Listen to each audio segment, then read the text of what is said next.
Eh, Baik, bismillahirrahmanirrahim. Assalamualaikum warahmatullahi wabarakatuh. Perkenalkan, kami dari kelompok 8 yang beranggotakan saya sendiri di Covaldi Irfiansyah, NRP 15223090 dan rekan saya. Saya Relken Saputra Tadibata dengan NRP 15203167. Saya Dinda Ivansyah dengan NRP 1520231122. Saya Renato Les dengan NRP 15203157. Di sini izinkan saya untuk menjelaskan fungsi utama dari si deteksi ini. Pertama, dari yang kita pakai dulu library-nya. Ada pil, ada utils. Ini utils bukan library, ini utils adalah file dari sini. Terus ada model juga untuk klasifikasi. Di sini mungkin untuk fungsi-fungsinya ya. Di sini ada fungsi resize ke ukuran 360x640, terus ubah ke grayscale dengan metode manual menggunakan rumus ini. Terus di sini ada mendapatkan untuk si dominan colornya atau warna dominan dari sebuah gambar tersebut. Terus kita ini menentukan threshold secara adaptif menggunakan perhitungan thresholdnya itu sendiri tampi. Lalu kita di sini menggunakan mask untuk membuat hitam dan putih untuk si gambar itu sendiri. Di sini deteksi tepi menggunakan sobel. Terus yang dideteksinya itu hanya area yang dimask alias area yang terdeteksi bahwa itu tuh objek gitu. Dengan ini adalah si kernel dari sobelnya itu sendiri, proses konvolusinya. Di sini hasilnya itu nanti bakal di overlay alias ditampilin di gambar itu sendiri, lalu digambar polanya gitu sesuai dengan hasil deteksi tadi. Sini ada ekstraksi warna dengan format hex-nya. Terus di sini ada ekstraksi tekstur yang menghasilkan variance dan entropi. Lalu di sini adalah fungsi utamanya sendiri, di mana nanti image yang diinputkan itu akan diubah ke grayscale, diproses color mask, terus deteksi edge-nya atau deteksi tepinya, terus overlay hasilnya, terus menghasilkan si warnanya itu sendiri, terus teksturnya itu sendiri.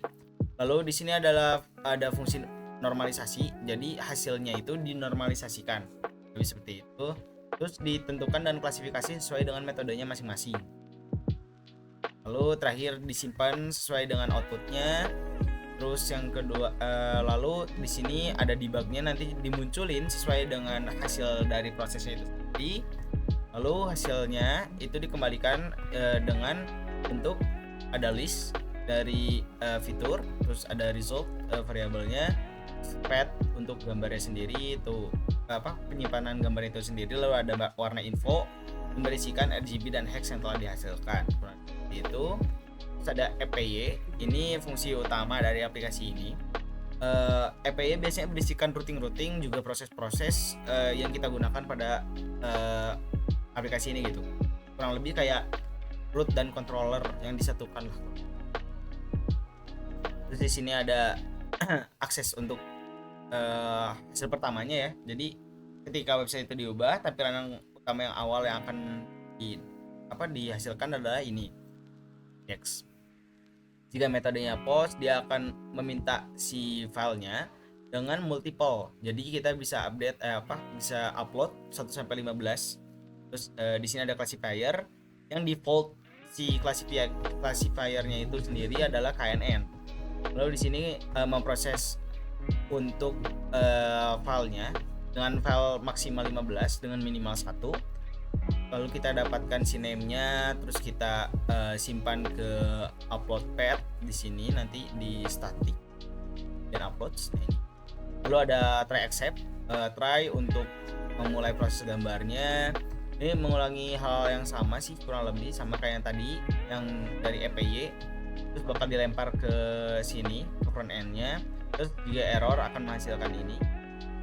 Terus ini adalah si fungsi untuk ngerender template-nya alias ngerender HTML-nya, yang dimana itu tadi dijelaskan oleh teman saya. Lalu ini adalah fungsi main-nya atau fungsi utama.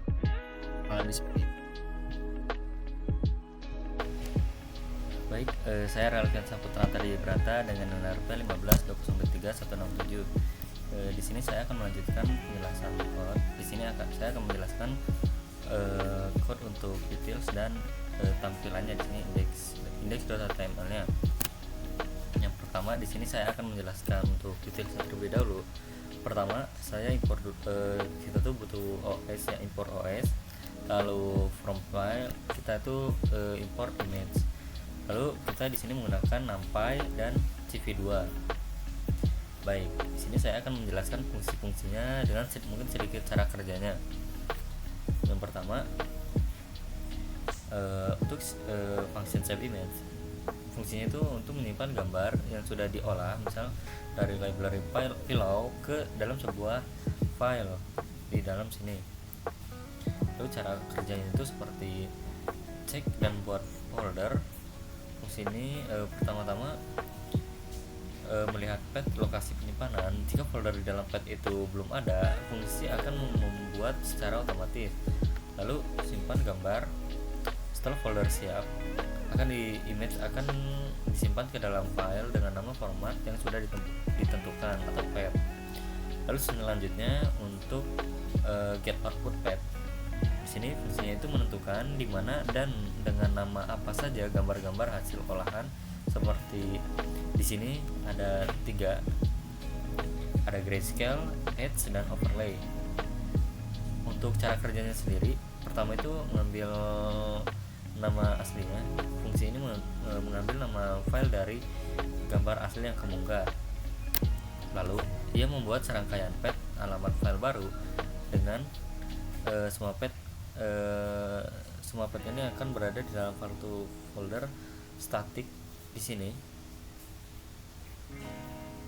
Nah, yang biasanya digunakan untuk file-file yang diakses web tetapi di subfolder berbeda, yaitu 3 tadi, ada grayscale, edge, dan overlay. Lalu selanjutnya untuk function extract color features, fungsinya itu menganalisis gambar untuk mengetahui karakteristik warna utama. Untuk cara kerjanya, pertama itu mengubah gambar, diubah datanya itu array NumPy agar bisa dihitung. Lalu hitung rata-rata warna.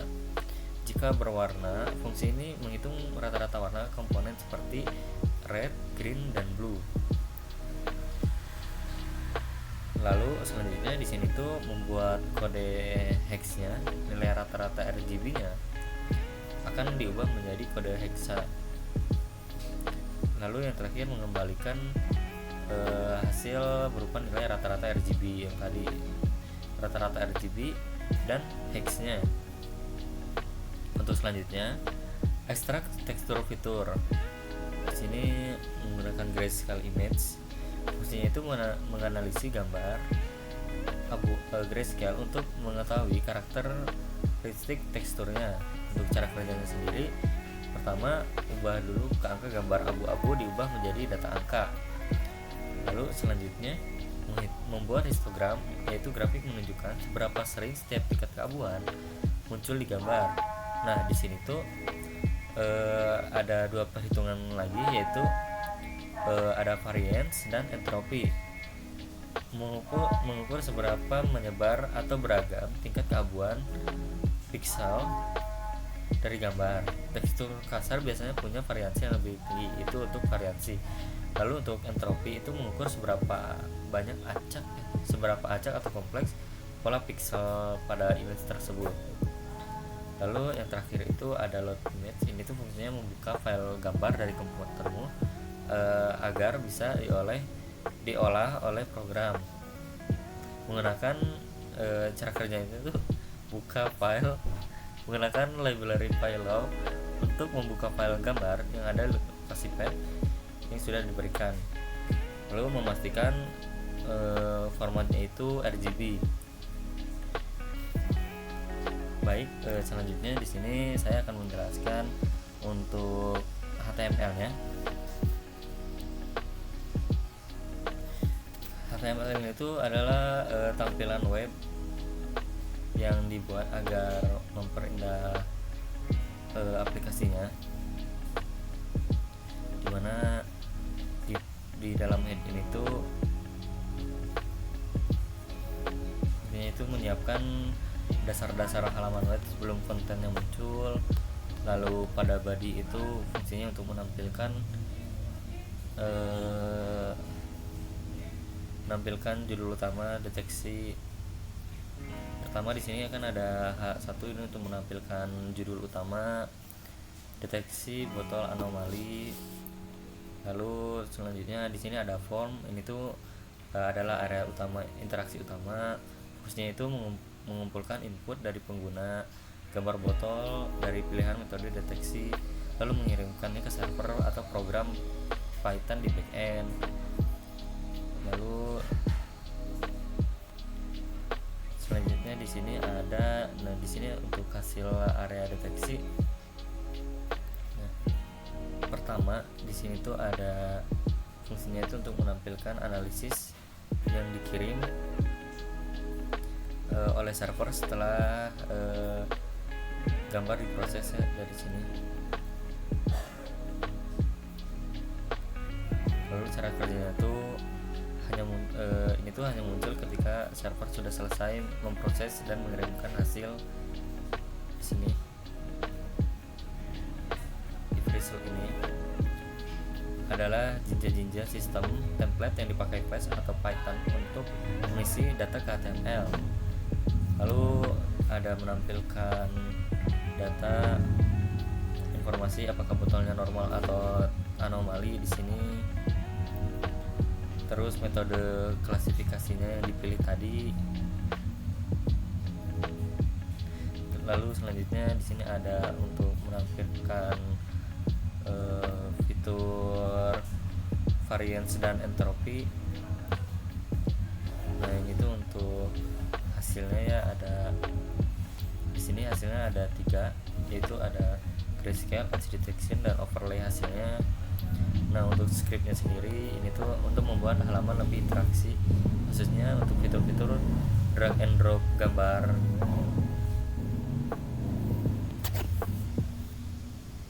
Mungkin sekian penjelasan code dari saya, mohon maaf jika ada kekurangan. Assalamualaikum warahmatullahi wabarakatuh. Assalamualaikum warahmatullahi wabarakatuh. Perkenalkan, nama saya Renato Lesritonga dengan NRP 15/2023-157. Nah, di sini saya ingin menjelaskan tentang codingan project kami, yaitu menganalisis sampah botol anomali atau tidak. Nah, di sini saya akan menjelaskan codingan tentang generate dataset ya. Nah, saya akan share screen untuk menjelaskannya. Sebentar.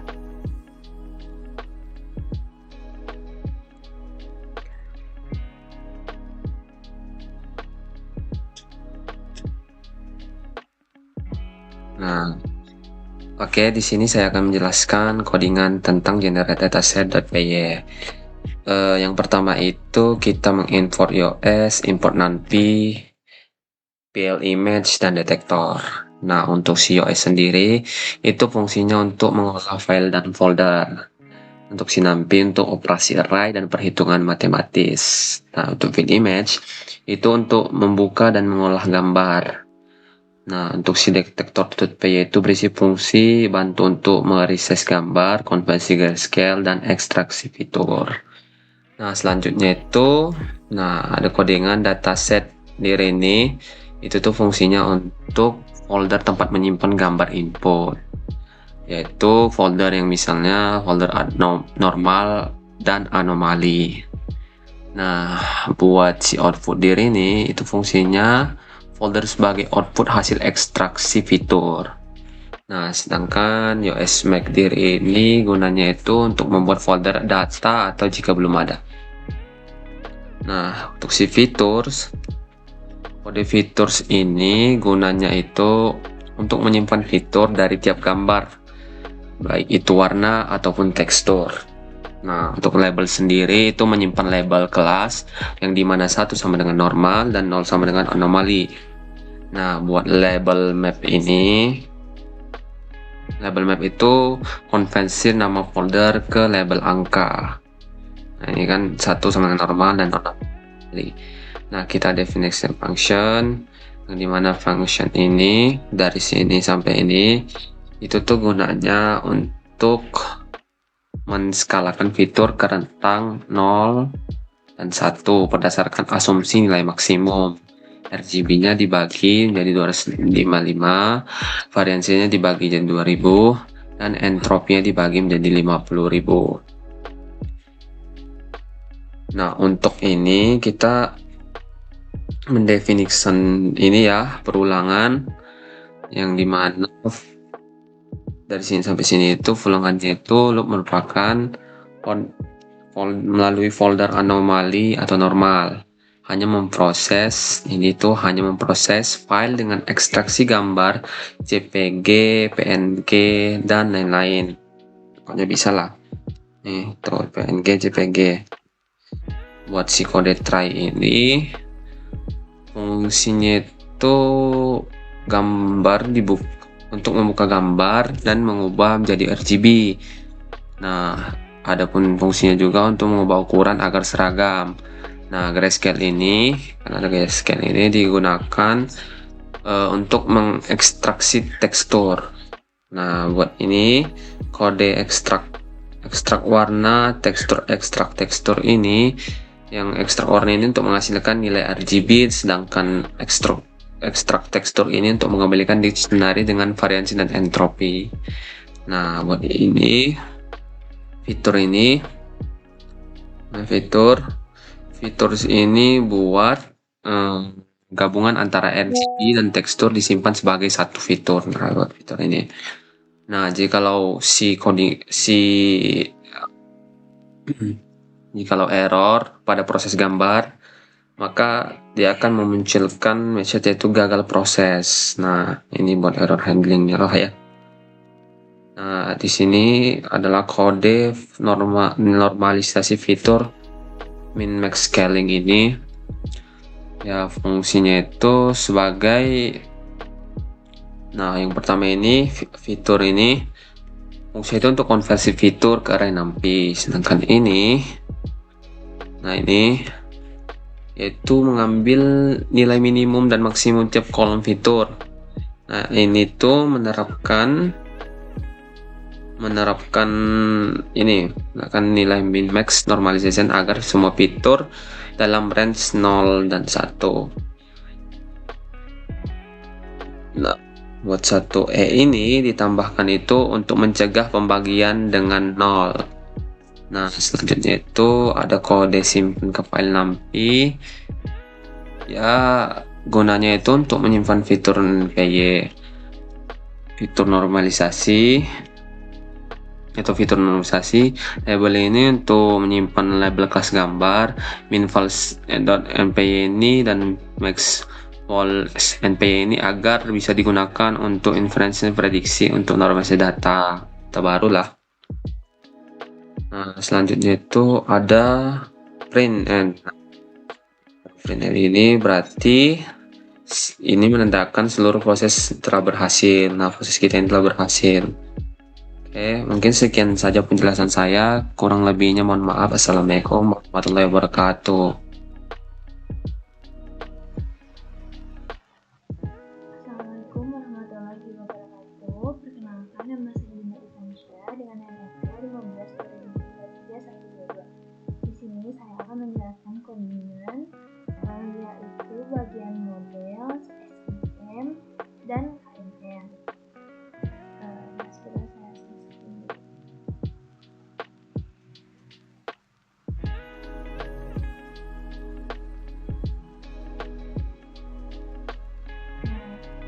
Pertama-tama aku bakal ngejelasin model dulu. Di sini ada import dynamic SNP. Nanti di sini itu digunakan untuk manipulasi data memori dan array. Lalu di sini juga fungsinya yaitu ada KMM ready, lalu ada trend linear dan SVM ready. Diimport dari folder model. Lalu Di sini juga ada fitur di sini untuk merepresentasikan numerik dari gambar misalnya hasil ekstraksi fitur.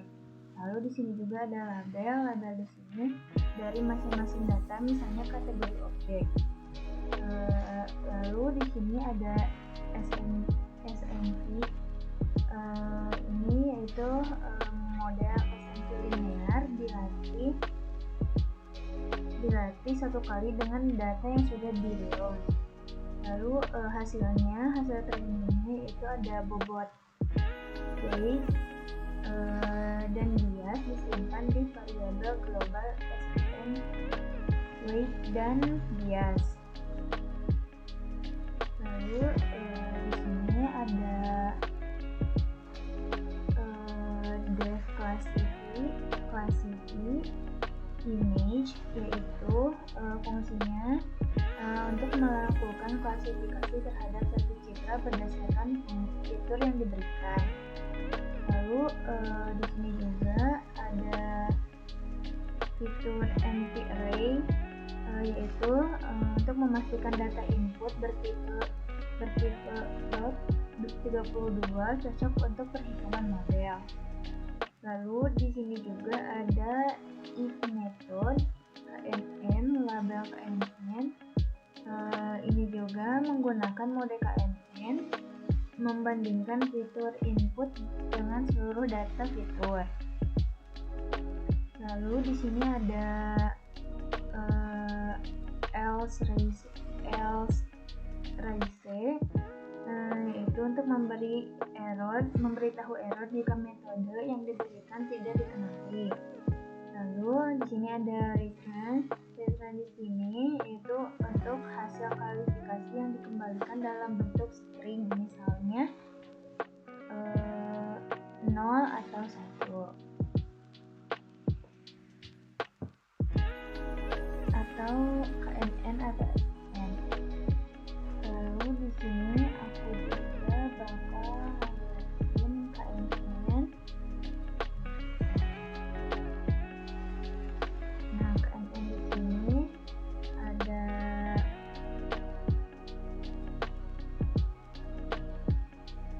ada def KNN. Def KNN ini fungsinya digunakan untuk memprediksi label dari satu data uji X-train menggunakan metode k-near test atau KNN. Lalu di sini juga ada parameternya yaitu ada X-train, ada X-test dan X-test. Ada X-train, Y-train dan X-test. Y-train di sini yaitu data fitur untuk pelatihan NumPy array. Lalu ada Y-train itu untuk tabel dari data pelatihan. Lalu X-test juga di sini ada data fitur yang akan diklasifikasi. Lalu ada K juga di sini, yaitu untuk jumlah tetangga terdekat yang digunakan, yaitu defaultnya itu ada 3, ini defaultnya. Lalu ada distance di sini itu untuk menghitung jarak Euclidean antara X-trace dan seluruh data di X-train, yaitu menggunakan NP 5 untuk menghitung jarak baris demi baris. Nah, itu hasilnya array berisi jarak ke suatu titik pelatihan.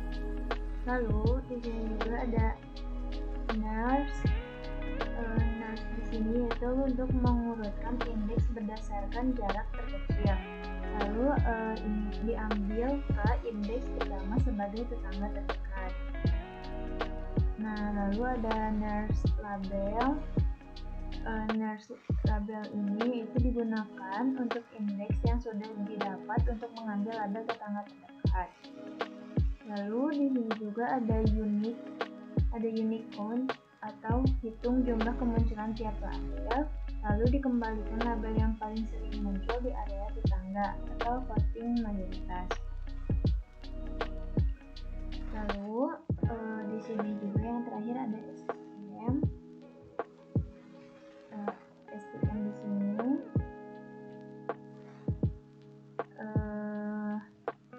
di sini ada defined linear STM, yaitu X-nya itu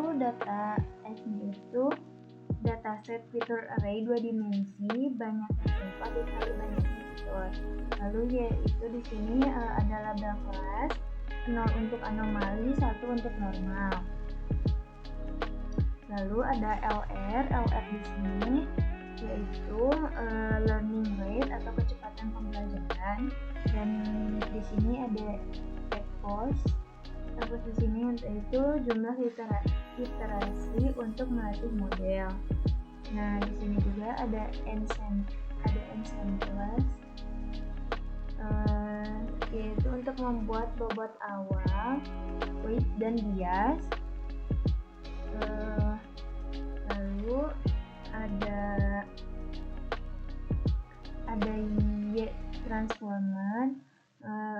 Ini itu untuk mengubah label. 0 itu untuk anomali, dan kalau ditambah 1 itu 0 itu untuk anomali ditambah 1 dan 1 itu normal sama dengan -1. Lalu ini standarnya format tabel untuk sistem. Lalu di sini ada for in range. For in range di sini itu menghitung kondisi setiap data margin STM. Yaitu di sini ada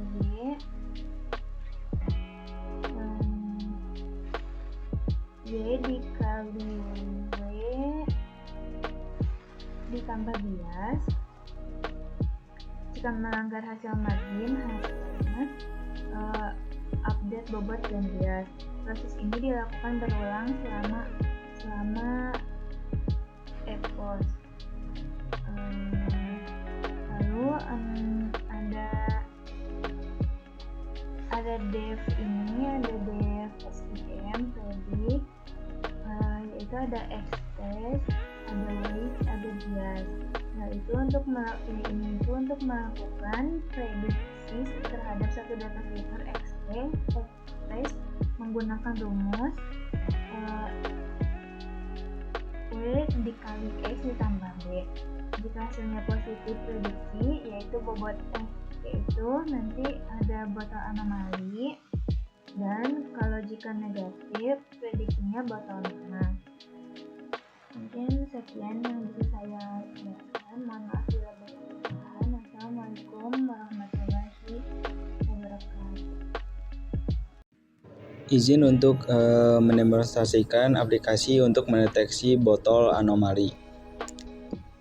Baik, langsung saja. Di sini ada aplikasinya, lalu ada field untuk menambahkan mulai dari 1 sampai 15 gambar.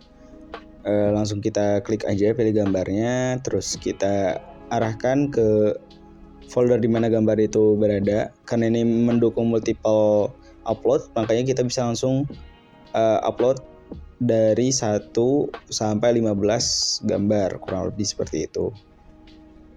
Oke, anomali. Kita pilih gambarnya 15 maksimal.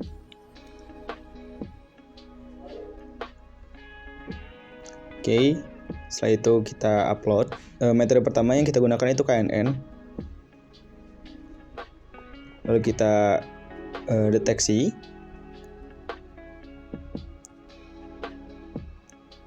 Nah, di bagian deteksi ini mungkin bakal agak lama, jadi kita skip aja, langsung ke hasil deteksinya. Oke, di sini sudah muncul si hasil deteksinya. Saya lihat di sini menggunakan metode KNN, lalu begini deteksi tepinya, hasil deteksi tepinya. Terus untuk yang bawah, yang gambar kedua itu terdeteksi anomali. Dengan seperti itu hasil deteksinya. Terus ke bawah juga tetap sama dengan variabel-variabel yang sama juga, mulai dari ekstraksi fitur, tekstur, warna, dan lain sebagainya. Lalu kita coba ke deteksi yang kedua pakai yang SVM. Kita langsung pilih 15 gambar, terus kita ke bagian SVM, langsung pencet deteksi, lalu kita tunggu seperti tadi untuk dapatkan hasilnya. Karena tadi ada kesalahan, jadi salah record, jadi bukan SVM yang tampil, jadi KNN. Untuk yang sekarang ini adalah hasil yang SVM, kurang lebih sama untuk deteksinya juga. Paling ada yang beda tuh di bagian ini aja sih, yang botol normal ini kalau misalnya KNN itu botolnya anomali. Terus untuk ke bawahnya ya bisa dicek, sama variabelnya juga yang dimunculin kayak yang di KNN, kurang lebih seperti itu.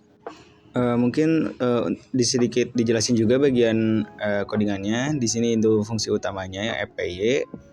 Terus ini di bawah juga bisa kelihatan ketika gambarnya diproses, variabel apa aja yang keluar, terus disimpan di mana aja, outputnya kurang lebih kayak gitu. Terus untuk proses utamanya sendiri itu mulai dari grayscale, color mesh, terus deteksi tepi, terus hasilnya nanti di overlay kayak gitu.